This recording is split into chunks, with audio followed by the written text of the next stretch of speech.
Have you ever felt like no one really cares about your problems? Here's the shocking truth. 80% of people don't care, and the other 20% are just glad it's happening to you. But what if I told you the secret to a better life isn't about changing others?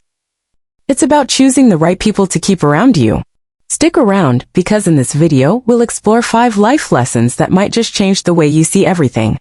We're taught from a young age to give people the benefit of the doubt, to forgive, to be kind, to believe everyone has a good heart.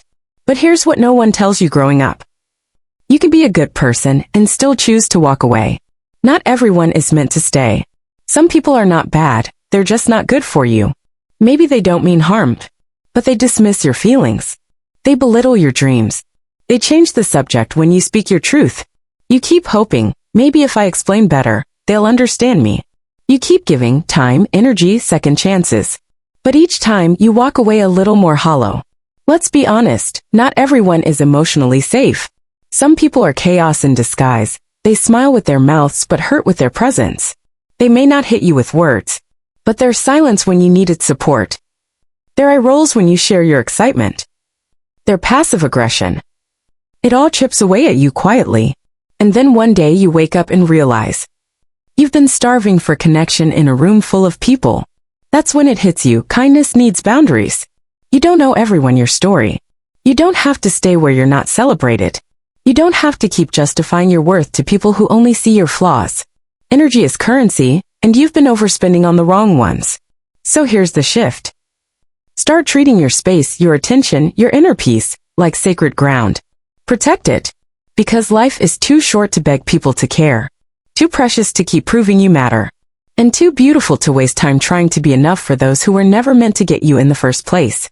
Instead, find those rare souls who see you without performance. Who stay even when you're messy, lost, or unsure. Who ask, how are you really? And wait for the real answer.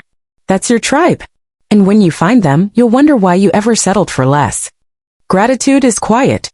It doesn't shout. It doesn't demand. It simply waits for you to notice what you already have. We often imagine gratitude as something we feel only when things go well. When we get the promotion. When someone says thank you. When life finally gives us a break. But the real magic of gratitude is when it shows up even in the chaos. When everything is going wrong, but you still whisper, I'm thankful for this breath. I'm thankful I get another chance. I'm thankful I still have a heart that feels. We often think life is made of big milestones, weddings, awards, breakthroughs. But truthfully, life is made up of small, almost invisible moments. Moments we rush past. Moments we forget to honor. The smell of fresh rain. The way your dog greets you like you're everything. A warm blanket on a cold day. A stranger who holds the door just because. These aren't just nice things. They are anchors. And when the storms come, and they will, it's these little things that hold you steady. The problem is, our brains are wired for survival, not happiness. They scan for danger, not beauty. That's why gratitude must be intentional. You have to slow down and say, I saw that. I felt that. I won't take that for granted. Because when you're grateful, you don't become blind to the pain. But you refuse to let the pain be the only thing you see. Gratitude doesn't change your circumstances overnight. But it changes you. It gives you perspective. It gives you strength. It teaches you to celebrate what is instead of mourning what isn't. And maybe, just maybe, that's how we heal. You open your phone. Someone just got a promotion.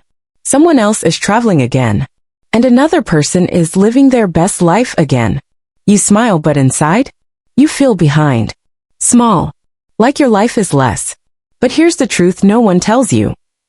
You're not comparing lives, you're comparing images. You're comparing their highlight reel to your behind the scenes. You see their curated smiles, but not their panic at 3 a.m. You see the award, but not the years of self-doubt. You see the relationship post, but not the arguments off camera. Comparison is a thief. It steals your joy, your peace, your ability to see what's beautiful about your own journey. It whispers, you should be further. You should be better. You should be more like them. But who says where you should be right now? There is no single timeline. There is no right age to succeed, to love, to bloom. Some people meet their purpose at 16. Others find it at 60. And the truth? You're not late. You're on your own path. Flowers don't bloom at the same time, and neither do people. Imagine judging a sunflower for not blooming as fast as a rose. You'd never do that. So why do it to yourself? You are not here to be a copy of someone else. You are here to live your story with all its pauses, pivots, and plot twists. So the next time comparison creeps in, ask, what is it trying to distract me from? Often it's not envy. It's insecurity, fear, a wound you haven't healed yet. And the answer isn't looking harder at them, it's looking deeper into you. No one expects the ground to crumble beneath them. No one plans for the moment everything they thought they could count on suddenly disappears. But life has a way of breaking us in silence. Not with thunder, but with quiet goodbyes. Not with flames, but with fading warmth. Sometimes what hurts the most is not what changed, but what never will be again. And in those moments when you feel like you've lost everything, you haven't. You still have yourself. And that is where it begins. Not the healing, not yet. But the noticing. Noticing that your breath still moves. That the sun still rises. That deep down, beneath the grief, something in you wants to keep going even if it's just for one more day. We think strength means never breaking. But that's not strength. Strength is the softness that survives. It's the ability to let go of the life you planned. So you can live the life that's waiting for you, even if it looks nothing like the one you imagined. Change will strip you. It will unravel who you thought you were. And that's terrifying. But it's also sacred. Because from that unraveling you begin again. Not as who you used to be, but as who you actually are, raw, real, reborn. Resilience is not a performance. It's not pretending you're okay when you're not. It's whispering, I don't know how I'll make it through this. And still taking one more step. It's understanding that healing is not linear. Some days you bloom. Other days you break. And both are part of the process. Sometimes you'll find yourself grieving a version of life that never existed. A what if? A should have been. That grief is real too. But eventually, slowly you will rise. Not because the pain is gone, but because you've changed your relationship with it. You carry the pain now. Not like a weight, but like a teacher. Because when life breaks you, it also shows you what you're made of. And that is a kind of power no one can give you and no one can take away. We live in a world where self-worth is constantly measured. By likes, by followers, by how loudly our names are mentioned. We grow up believing that. The more attention you get, the more valuable you are. The more people love you, the more successful you are. The more praise you receive, the more deserving you are to exist. And so we start learning how to live. Not to live, but to be seen. Slowly, silence becomes terrifying. Being forgotten feels like death.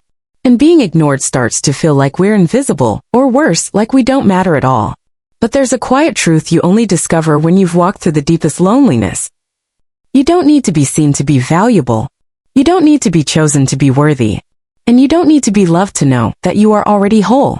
True happiness needs no proof. It doesn't come from applause or attention. It comes from that moment when you hold yourself in silence and whisper, I'm here, and I'm not abandoning myself anymore. When you stop chasing other people's eyes, you begin to see the world within you. It might be quiet there. It might still hold pain. But it is the only place where healing begins. No performance. No approval. No likes. Only truth. And from that truth you begin to build a happiness quietly. A happiness that doesn't sparkle, doesn't shout, doesn't seek the stage. But is deep. Grounded. Steady. You realize. Being loved doesn't make you more worthy. Being left behind doesn't mean you're lacking. Being met with silence doesn't mean you're invisible. Everyone comes and goes. But you're the only one who stays from start to finish. And if you can learn to love yourself the way you once begged others to, if you can sit with yourself on your darkest day, and still place your hand on your heart and say, I'm still here. I'm still me. Then you've already gone further than most people ever will. Because happiness is not something others bring to you. Happiness is how you treat yourself when there's no one else around. If you've made it this far, I just want to say one thing. Thank you. Not for watching this video, but for being brave enough to pause, to listen to yourself. Maybe you've spent your whole life trying to be enough for others, trying to be liked, trying to earn your place in the world. But you don't have to run anymore. You don't have to prove yourself. You don't have to be the version of you they want to see. You just need to come home to yourself, the one who has walked through disappointment, heartbreak, and silence, and is still here, still breathing, still trying. I hope that after this video, you'll look in the mirror with a different gaze. Softer, wiser, more forgiving. Because you don't have to be perfect to be worthy of your own love. You just have to be real. To stay. To choose yourself, especially when no one else does. And if you saw even a small piece of yourself in these words, give this video a like, not for me, but as a small yes to yourself. Share it with someone who's also tired of trying too hard. And subscribe if you want more reminders that coming home to yourself is the greatest journey of all. This isn't the end. Just a new beginning from the inside out.